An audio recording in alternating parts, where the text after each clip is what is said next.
Hello everyone, this is your educator Mansi Gupta. Welcome to ready for study. आज हम class 9th की science subject की आपकी वर्कशीट करने जा रहे हैं. ये आपकी साइंस वर्कशीट 49B है. ठीक है, आज आपके साइंस की दो वर्कशीट आई हैं. एक है 49A और दूसरी है 49B. ठीक है, इसकी डेट है 12 नवंबर 2021. तो यहाँ पर आपको अपना नाम लिखना है, यहाँ पर आपको अपने टीचर का नाम लिखना है जो आपको साइंस पढ़ाते हैं. तो बच्चे, आज की जो हमारी वर्कशीट है इसमें हम पढ़ेंगे लॉ ऑफ मोशन के बारे में. ठीक है, और फोर्स के बारे में कि फोर्स क्या होता है. ठीक है, तो सबसे पहले हम जानते हैं कि फोर्स क्या होता है. We always need to apply force to make anything to move, to stop और चेंज इट्स डायरेक्शन और change the shape of an object. अब अगर हमारे को किसी चीज़ को हिलाना है या उसकी डायरेक्शन को चेंज करना है, जैसे मान लीजिए वो यहाँ से आ रही है और मेरे को उसको यहाँ भेजना है, तो मेरे को उसकी डायरेक्शन चेंज करनी है. ठीक है, या फिर मेरे को अगर किसी चीज़ की शेप चेंज करनी है तो मेरे को किसकी ज़रूरत पड़ेगी? मेरे को ज़रूरत पड़ेगी फोर्स की. ठीक है, a force never act alone. एक जो फोर्स है वो कभी भी अकेले काम नहीं करता है. Force always exist in pairs. ये हमेशा जोड़े में होता है. अब मान लीजिए कोई भी बॉल पड़ी हुई है, एक जगह रखी हुई है बॉल. ठीक है, तो बॉल एक चीज़ हो गई. अब मेरे को बॉल को आगे के डायरेक्शन में मूव करवाना है, तो इसके लिए मुझे क्या करना पड़ेगा? मेरे को एक फोर्स लगाना पड़ेगा ना. यहाँ से इधर से मेरे को एक फोर्स लगाना पड़ेगा इधर से. तो यहाँ पर मान लीजिए अगर बॉल फर्स्ट चीज़ है तो सेकंड चीज़ मेरा खुद का हाथ है, जिसका सहारा लेकर मैं बॉल को आगे की तरफ प्रेस करूँगी और बॉल आगे की ओर मूव करेगी. ठीक है, तो हो गया ना यहाँ पे एक पेयर. एक हाथ मेरा हाथ हो गया और दूसरा हो गई बॉल. ठीक है, To accelerate the motion of an object, an unbalanced force is required. अब वो बोल रहा है कि अगर हमारे को किसी भी चीज़ को हिलाना है तो अनबैलेंस फोर्स लगाना पड़ेगा. अब आप यहाँ पे आपको ज़रूरी है समझना कि बैलेंस फोर्स क्या होता है और एक अनबैलेंस फोर्स क्या होता है. यहाँ पे आपको दिया भी हुआ है balance force resultant force is 0, unbalance force resultant force is greater than 0. अब देखिए, आपको पढ़ के समझ में नहीं आएगा. आई होप मैं आपको समझाऊंगी तो समझ में आ जाए. देखो, मान लीजिए आप यहाँ से एक टेबल को धक्का दे रहे हो. ठीक है, आपकी बुक में ऐसा एक एग्जाम्पल भी दिया हुआ होगा, टेबल बना होगा. ठीक है, आपका दोस्त भी आपका दोस्त जो आपके ही वजन का है वो उस टेबल को धक्का दे रहा है. इधर से आप जितना वजन आपके दोस्त का है आपका भी उतना ही वजन है, आप भी धक्का दे रहे हो टेबल को, तो क्या होगा? टेबल मूव करेगी? आप बताइए, आपके अकॉर्डिंग आपको क्या लगता है? टेबल मूव करेगी? नहीं करेगी ना टेबल मूव. क्यों नहीं करेगी? क्योंकि दोनों तरफ से तो बैलेंस फोर्स लग रहा है ना. यहाँ से मान लीजिए अगर यहाँ से 80 न्यूटन का फोर्स लग रहा है तो यहाँ से भी तो 80 न्यूटन का फोर्स लग रहा है. फोर्स को नापते हैं हम न्यूटन में. ठीक है, तो फोर्स की SI यूनिट क्या हो गई? न्यूटन हो गई. ठीक है बच्चे, जैसे कि हम किसी भी चीज़ को नापते हैं, जैसे कि आप आलू लाते हो तो केजी में लाते हो, ग्राम में लाते हो, है ना. तो कोई भी चीज़, किसी भी चीज़ का वेट है तो उसकी SI यूनिट ग्राम होती है. उसी तरीके से फोर्स की SI यूनिट न्यूटन होती है. फोर्स को हम न्यूटन में नापते हैं. अब मान लीजिए यहाँ से 80 न्यूटन का फोर्स लग रहा है तो यहाँ से भी तो 80 न्यूटन का लगेगा. ठीक है, अब अगर मान लीजिए लग रहा है दोनों तरफ से तो क्या होगा? फोर्स में क्या होगा? आपकी टेबल किस डायरेक्शन में मूव होगी? Direction of the table will be 0, मतलब sorry, force will be the 0. क्यों? क्योंकि यार एक बात बताओ, दोनों तरफ से 80-80 लग रहा है तो टेबल कहीं भी मूव नहीं होगी. टेबल जहाँ पर है वहीं पर रही रहेगी. ठीक है, वहीं पर रखी रहेगी. तो यहाँ पर हमारा ये आपका हो गया बैलेंस फोर्स. ठीक है, अब मान लीजिए आप भी यहाँ से एक धक्का दे रहे हैं टेबल को. ठीक है, और आपका दोस्त भी दे रहा है. आपका दोस्त लगा रहा है 30 न्यूटन का फोर्स और आप लगा रहे हो 80 न्यूटन का फोर्स. तो क्या होगा? कौन ज़्यादा लगा रहा है? आप ज़्यादा लगा रहे हो ना. तो टेबल जो है आपके दोस्त की तरफ मूव होगी, क्योंकि आपका दोस्त जो है कम धक्का दे रहा है.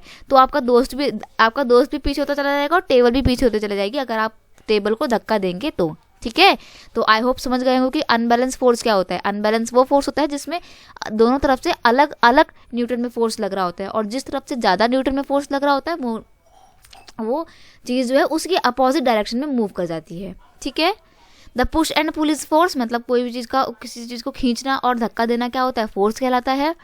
अब हम पढ़ेंगे, यहाँ पे आपको बोल रखा है कि फोर्स का यूनिट क्या होता है, तो SI यूनिट होता है 1 न्यूटन. ठीक है, यहाँ पर आपको थोड़ा बताया होगा कि 1 न्यूटन को हम कैसे नापते हैं. तो 1 न्यूटन को हम kgs S की पावर 2 और न्यूटन में नापते हैं. ठीक है, आपको यहाँ पर आ जाएगा न्यूटन के 3 law. Newton's law of motion, ये बहुत ही ज़्यादा इंपॉर्टेंट है. अब देखिए, जो न्यूटन थे उन्होंने 3 लॉ पेश किए थे आपको मोशन के. ठीक है। तो अब पढ़ते हैं, any object remain in the state of rest in an uniform motion along a straight line unless compelled to change the state by an applied force.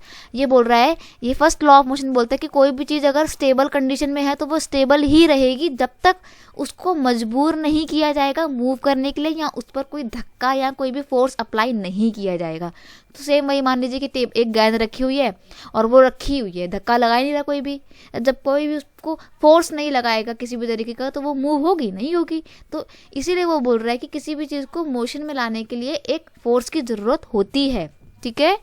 Second law of motion बोलता है, a rate of change momentum of an object is proportional to the applied unbalance force. अब वो बोल रहा है कि जितना आप फोर्स लगा रहे हो, मान लीजिए मैंने आपको पता ना 80 न्यूटन का आप अनबैलेंस फोर्स लगा रहे हो, इधर से 40 लग रहा था और उधर से 80 लग रहा था, तो दोनों बैलेंस नहीं थे, अलग अलग थे, तो अनबैलेंस फोर्स लग रहा था। अब इधर से 80 न्यूटन का फोर्स लग रहा है तो टेबल जो है मूव करेगी। अब मान लो मैं 100 न्यूटन का फोर्स लगाऊंगी तो टेबल ज़्यादा तेज़ी से मूव करेगी, ठीक है, वो और ज़्यादा जल्दी जल्दी जो है धक्का मार के पीछे हो जाएगी। क्यों? क्योंकि फोर्स ज़्यादा लग रहा है। वो वही बोल रहा है कि रेट ऑफ चेंज मोमेंटम, मतलब मोमेंटम उतना, मोमेंटम का मतलब होता है टेबल कहाँ से कहाँ खिसकी, तो वो उसका चेंजिंग ऑफ द शेप जो आता है या प्लेस का जो डिस्प्लेसमेंट आता है वो मोमेंटम हो गया आपका। Momentum of an object is proportion to the applied force. तो किसी चीज़, कोई भी चीज़ उतना ही मूव करेगी जितना उस पर फोर्स लगाया जाएगा। अगर ज़्यादा फोर्स लगाया जाएगा तो चीज़ ज़्यादा हिलेगी, ठीक है। अगला है, अब देखो ये है थर्ड लॉ ऑफ मोशन। इसमें क्या होता है, मान लीजिए आपने कोई भी चीज़ में, किसी भी चीज़ में अपना हाथ मारा, मान लो आप दीवार है यहाँ पे, ठीक है, दीवार में आप अपना हाथ मार रहे हो, तेज की मारना, मार के देखो, चाहे अभी मार के देखो बैठे बैठे, तो क्या होता है, हाथ में दर्द हुआ ना। तो जो आपने एक्शन किया मारने का, जो आपने हाथ अपना दीवार पे मारा, तो वो तो था आपका एक्शन, और उसके बाद जो आपको दर्द हुआ वो था आपका रिएक्शन, ठीक है। तो अब मेरे को बताओ आप कि आपको एक्शन पहले हुआ है या रिएक्शन पहले हुआ। ऑब्वियसली बात है यार, एक्शन पहले होगा, क्योंकि जब आप मार रहे हो किसी चीज़ को तो पहले तो मारोगे ना, दर्द तो बाद में होगा, लेकिन दर्द तुरंत होता है। तो ये होता है आपका थर्ड लॉ ऑफ मोशन। इस थर्ड लॉ ऑफ मोशन का नाम होता है law of conservation of momentum, ठीक है जी। चलिए, आपको आई होप समझ में आ गया को सब कुछ। अब आपके क्वेश्चन आंसर हम देख लेते हैं।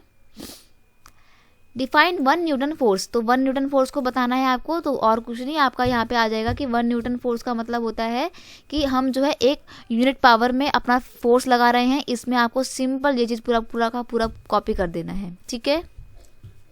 1 newton is 1 kilogram metre per second square. It is the SI unit of the force, यानी कि जो न्यूटन है वो फोर्स की एसआई यूनिट है। It is the force needed to accelerate a mass of 1 kilogram by 1 metre is to 5 s is to 2 in the direction of the applied force, ठीक है।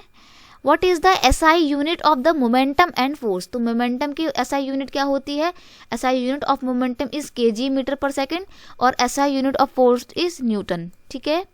Next है आपका state 3 laws of motion and the laws of conservation of momentum। तो यहाँ पे आपको 3 law of motion बताना है आपका, ठीक है। The law of conservation of the momentum states that of 2 object colliding in an isolated system the total momentum before and after the collision is the equal, ठीक है। नेक्स्ट है right 2 applications of second law of motion. तो second law of motion बताना है। The Newton second law of motion is applied in daily life, यानी कि हमारी daily life में इस्तेमाल होता है ये। फॉर इंस्टेंस, उदाहरण के लिए, in formula 1 racing the engineer try to keep the mass of car as low as possible, यानी कि जब फार्मूला 1 की रेस होती है तो कार का जो वेट होता है ना, इंजीनियर कोशिश करते हैं कि कार हल्की से हल्की हो। क्यों? Low mass will imply more acceleration, यानी कि अगर कार हल्की होगी ना तो वो ज़्यादा स्पीड में भागेगी, ठीक है। द चांसेस टू विन, और इसलिए हमारे चांसेस जो होंगे रेस में ज़्यादा जीतने के होंगे, ठीक है। Define the inertia. इनर्शिया क्या होता है? Inertia can be defined as the characteristic of an object which resist change in the state of the motion of the object. किसी भी चीज़ के मोशन, किसी भी चीज़ का जो स्टेट होता है उसमें जो चेंज होता है, उस पर जो फोर्स लगाया जाता है उसको बोलते हैं आपका इनर्शिया, ठीक है जी। तो बस ये आपका वर्कशीट इतना था। आई होप आपको चीज़ें अच्छे से समझ में आई होंगी। अगर आपको वीडियो अच्छा लगता है, सब समझ में आता है जो भी कॉन्सेप्ट है आपका, तो प्लीज़ वीडियो को लाइक कीजिए और अपने दोस्तों के साथ और क्लास ग्रुप में शेयर कीजिए, और अगर चैनल पर नए हैं तो सब्सक्राइब करना मत भूलना, ठीक है। मिलते हैं नेक्स्ट वीडियो में नेक्स्ट वर्कशीट के साथ। तब तक के लिए thank you so much. Bye bye बच्चे।